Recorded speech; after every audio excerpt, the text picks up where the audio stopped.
Hola, ¿qué tal?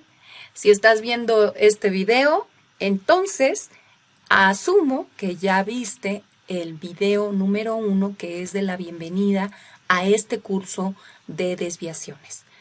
Si no lo has visto, no te preocupes, te dejo el enlace en la descripción de este video. En el número 1 habrás visto de qué se compone este curso. Entonces es muy importante que lo sigas en el orden en el cual está diseñado. Desde el 01, que es la bienvenida, hasta el video número 16. Y bueno, espero que disfrutes mucho estos videos. Son videos educativos. Por lo tanto, si tú llegases a tener una duda, déjame las dudas en los comentarios y ahí estaré respondiendo. Bueno, que estés muy bien y continuamos. Continuando con nuestra lección número 3 de eventos de calidad, revisaremos en esta parte la redacción de las desviaciones. Hemos visto en las lecciones anteriores los componentes de un reporte de desviación. Bueno, pues hasta aquí ya sabemos y ya sabes que las desviaciones tienen varios componentes y que estos que estoy señalando del 1 al 13 son datos que tenemos que colectar cuando vamos llenando un reporte de desviación. Sin embargo, llegamos a la parte clave de la desviación y es la descripción. ¿Por qué es una parte clave? Porque es justamente lo que nos dará toda la información de lo que ha sucedido, del evento que hemos observado. ¿Y por qué es importante el escribirlas bien o el redactarlas adecuadamente? Bueno, pues por varias razones. Algunas de ellas son, primero, para que sean entendibles por cualquier persona que los vaya a revisar, ya que son documentos auditables. Como tú sabes, son parte del sistema de calidad, son parte de lo que se audita en las inspecciones regulatorias y también cualquier auditor quiere siempre ver cómo atiendes los eventos, justamente eventos inesperados, cómo los reportas, cómo los manejas y finalmente cómo los resuelves. También los podemos utilizar para tomar decisiones. Muchas veces de los eventos surgen situaciones o surgen información valiosa para tomar otras decisiones, ya sea de detener algún proceso, lo cual puede ser importante para no desperdiciar recursos o para no agravar el asunto, y por eso es importante describirlas de manera que cualquier persona las pueda entender sin lugar a otra interpretación. Es decir, que si los lee la persona A o los lee la persona B, ambas entiendan y comprendan exactamente igual qué fue lo que sucedió. También nos pueden servir como entradas para proyectos de mejora. Esto lo hemos hablado antes y bueno, es una de las invitaciones de este curso, a que veamos una desviación o un evento de calidad como una oportunidad de mejora. Para ello, pues necesitamos información. Así que si tú describes bien o hacemos que el personal describa de manera homologada las desviaciones, estaremos teniendo buena información para hacer las mejoras en nuestro sistema operativo. Bien, también es importante saber quiénes pueden leer estos documentos y para quién estamos escribiendo estas descripciones de documentos. En sí, estamos escribiendo para mucha gente. ¿Por qué? Porque los puede leer personal interno, aprobadores que pudieran ser gente de aseguramiento de calidad. Estamos escribiendo para auditores internos y externos, también para las agencias regulatorias, y en un momento pudiera llegar a ser que inclusive estemos escribiendo para accionistas, para consumidores, para autoridades legales o para el público. ¿Por qué? Porque dependiendo del tamaño de la desviación o del evento que haya sucedido, puede ser que las requieran para que ellos puedan tomar otras decisiones. Por esa razón es que siempre tenemos que escribir todas de manera homologada y considerando ciertos factores que vamos a ver a continuación. Bien, Primero te diré que recordar que tenemos diferentes tipos de documentos. Entonces, cuando en la vida, digamos, normal, tenemos los documentos literarios, libros, revistas, no sé, documentales o a lo mejor solamente una hoja para leer, pero cuando hablamos de documentos literarios, hablamos de documentos que, pues, primeramente son para entretener. Y entonces los relatos o las historias y el lenguaje son muy distintos a los documentos técnicos. Nosotros estamos escribiendo documentos técnicos, por lo tanto, deben plantear hechos de forma objetiva y también tienen el objetivo de transmitir información. Por eso es muy importante que si escribimos un documento técnico tenga ciertas características que te voy a mencionar a continuación. Primeramente, te voy a dar un ejemplo de lo que sería un estilo de escritura literario contra un técnico, porque desde ahí ya vamos a empezar a ver ciertas características. Primeramente, en el literario, en este ejemplo, dice: la vida se revela al mundo como una alegría. Hay alegría en los rayos del sol, en el viento que mece las copas de los árboles, en la lluvia que alimenta los campos y lava las paredes y el asfalto, en el canto de las aves, en el caminar apresurado de las gentes, en el palpitar de los corazones enamorados. Bien, pues este texto suena como muy romántico, suena muy fantasioso, te puedes ir imaginando las copas de los árboles, la lluvia que alimenta los campos, pero ahí en los campos tú te puedes imaginar un campo muy verde, un campo muy amarillo, etc. Entonces, pues esto nos invita a imaginar y nos invita a interpretar de manera distinta este texto. Aunque yo lo he leído, pues a lo mejor tú te imaginaste de manera diferente este texto a como yo lo vi en mi cabeza.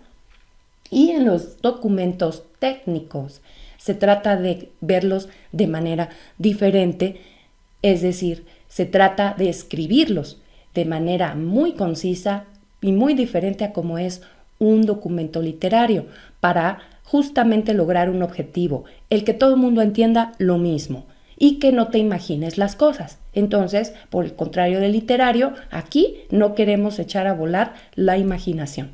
Así que en este texto de el día del 8 de agosto de 2019, el área de control físico-químico reportó un valor de 570 microgramos por mililitro de octoginol 9.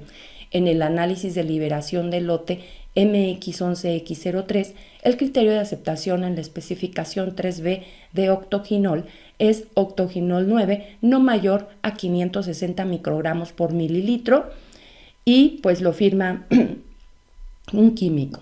Entonces, aquí vemos cuándo sucedió, que es el día 8 de agosto. Vemos también qué fue lo que pasó, que un valor está por arriba de esta especificación, sabemos en qué lote es y sabemos qué prueba es. Entonces, estas son algunas de las características que debe cumplir nuestra descripción. También, cualquier documento técnico debe cumplir estas partes, que debe de ser de contenido y debe tener un estilo.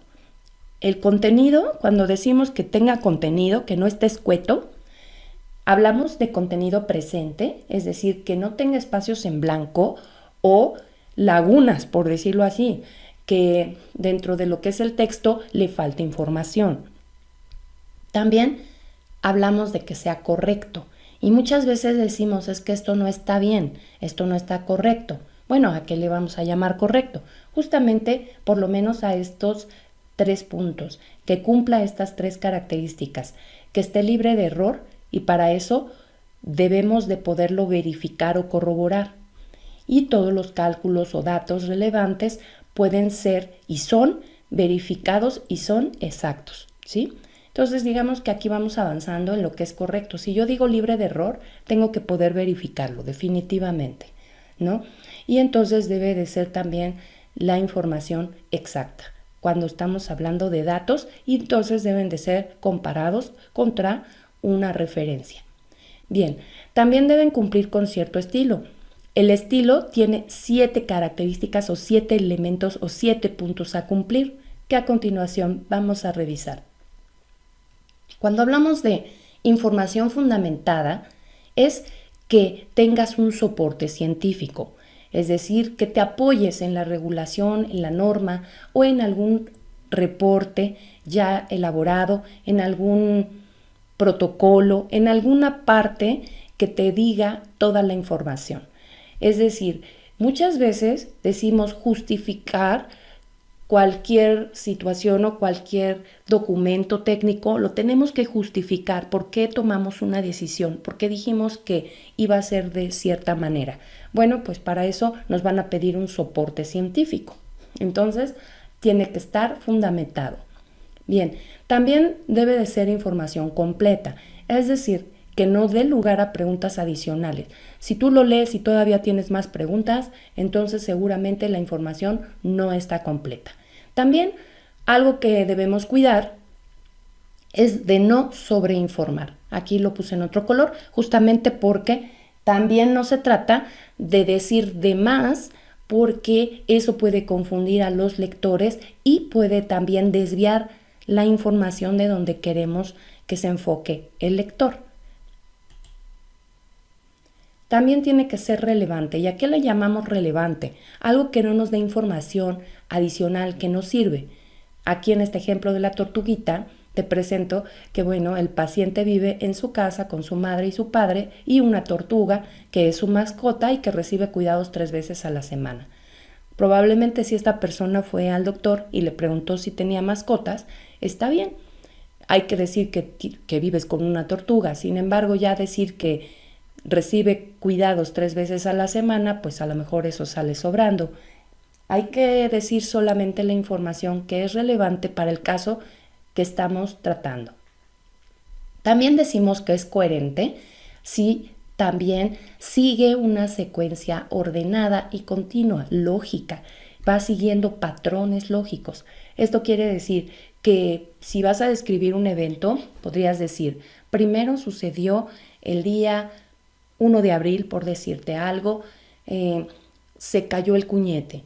El día 2 de abril alguien vino y lo recogió. El día 3 de abril se percataron de que había más cuñetes dañados. Y así, al menos tienes una cronología de cómo fueron sucediendo los eventos para poder dimensionar el nivel de impacto que tenga dicho evento. Así que es importante que tu información siga patrones lógicos y a eso le vamos a llamar que sea coherente. Otra característica de coherente es que tenga un enfoque directo. Entonces, también definir si vamos a trabajar con un enfoque indirecto. Sin embargo, sin perder la clave del punto al que vamos. Puedes hacer un enfoque directo si presentas el punto clave primero y luego provees la información. O estarás haciendo un enfoque indirecto si presentas primero la información de apoyo hasta llegar al punto clave. Lo importante es que no pierdas como la línea y la secuencia lógica de los eventos para describir la situación. También tenemos tipos de lenguaje. Podemos usar el lenguaje pasivo o el lenguaje activo. Para la parte de las desviaciones, yo te recomiendo siempre que utilices el lenguaje activo. Entonces, lenguaje activo es el preferido. ¿Por qué? Porque nos da primero el sujeto y después la acción. Entonces, es más fácil de comprender primero qué fue lo que pasó y también quién hizo la acción. Por ejemplo, este es pasivo. Los documentos no fueron completados según lo requerido. Y en el activo, los técnicos no completaron los documentos según es requerido. Este se entiende mejor de qué fue lo que pasó. Vamos a ver otro ejemplo. Todos los controles de cambio fueron cerrados por el coordinador de calidad en el sistema TrackWise. El coordinador de calidad cerró todos los controles de cambio en el sistema TrackWise. Aquí se entiende mejor la acción, o sea, quién la hizo, qué hizo y qué fue lo que cerró en este caso. Así que siempre te recomiendo utilizar el lenguaje activo. También hay que cuidar de ser consistente. En nuestras descripciones es importante considerar que si utilizas ciertos términos oficiales, pues, o coloquiales, pues siempre los estés utilizando. Es decir, que no estés cambiando de una forma de llamarle a algo a otra. Términos usados a través de los reportes son los mismos, ¿no?, que se utilizan en los documentos oficiales. Eso quiere decir que si en un documento estamos hablando de que algo no cumplió las buenas prácticas de documentación y pones buenas prácticas de documentación en todos tus documentos, entonces así lo manejes siempre y no en otro documento vayas a poner buenas prácticas nada más sin aclarar que estás hablando de la documentación. Así que hay que ser pues consistentes. Otro ejemplo podría ser cuando decimos buenas prácticas de fabricación y en otros documentos hablamos de GMPs y decimos las GMPs y ya lo hacemos como del dominio público, pero en mis documentos resulta que dice BPFs. Entonces, si dice BPFs en todos mis documentos oficiales, en todos hay que mantener esa consistencia y no en unos llamarle indistintamente GMP y en otro BPF. A esto se refiere este punto. Bien, también que seamos concisos. Bueno, muy importante en una descripción de desviación, ser breve, ser conciso, pero considerando ser completo y fundamentado y todo lo que hablamos antes. Así que, cuida de utilizar palabras simples, con pocas sílabas, oraciones y párrafos cortos, que cada idea que coloques tenga su propio párrafo y que también tenga un significado, que no seas redundante y, bueno, que vayamos al punto, es decir, al objetivo, al grano. También tenemos que cuidar que sea clara. Ya estamos en el elemento número 7 de estilo y pues también aquí le vamos a llamar claro. Muchas veces decimos, es que esto no está claro, es que no me hablas claro. Bueno, ¿qué es claro? Claro es utilizar un lenguaje familiar homologado. Que si también utilizamos abreviaturas y acrónimos, al menos la primera vez que aparecen estos en el documento, aclares a qué se refiere el acrónimo, es decir, lo definas. Que todas las gráficas y datos también se puedan interpretar de manera fácil con solo leerlas y no necesites estar pidiendo explicaciones. Y que permitas una sola interpretación. Nuevamente el punto de que una persona A lo entienda igual que una persona B. Entonces, también que contenga la puntuación apropiada. Muchas veces si no utilizamos las comas, los puntos y comas de manera apropiada, de acuerdo al lenguaje español en este caso, podríamos dar otra idea que no es la idea que queremos dar. Así que en nuestra descripción también vamos a incluir ciertos puntos, es decir, nuestra descripción tiene que contestar las preguntas de qué fue lo que pasó, cuándo pasó, quién, dónde y cómo se detectó. En el quién y cuándo también podríamos incluir el cuánto. También cuánto fue lo que sucedió o cuánto fue lo que se dañó. Bien, en la descripción del qué siempre debemos mencionar qué fue lo que pasó, pero de qué se desvió. Es decir, cuál era la expectativa. Si yo digo que las cajas estaban desordenadas, tengo que explicar que las cajas se esperaba que estuvieran separadas, cada una en una tarima, que no estuvieran a nivel de piso, y con eso yo estoy aclarando de qué se desvió. Muy bien, también si digo que el cromatograma está fuera de especificación, es porque tengo que aclarar que este pico que vemos aquí es una sustancia no identificada y que no es típica en este cromatograma. Y así sucesivamente describir los eventos. En el cuándo estoy incluyendo también el cuánto. Y bueno, aquí tenemos que hay que decir cuándo sucedió. Si tienes la hora, también es bueno colocarla. Si no, con la fecha es más que suficiente. En el cuánto es importante dimensionar o dejar que se dimensione qué es lo que está impactado.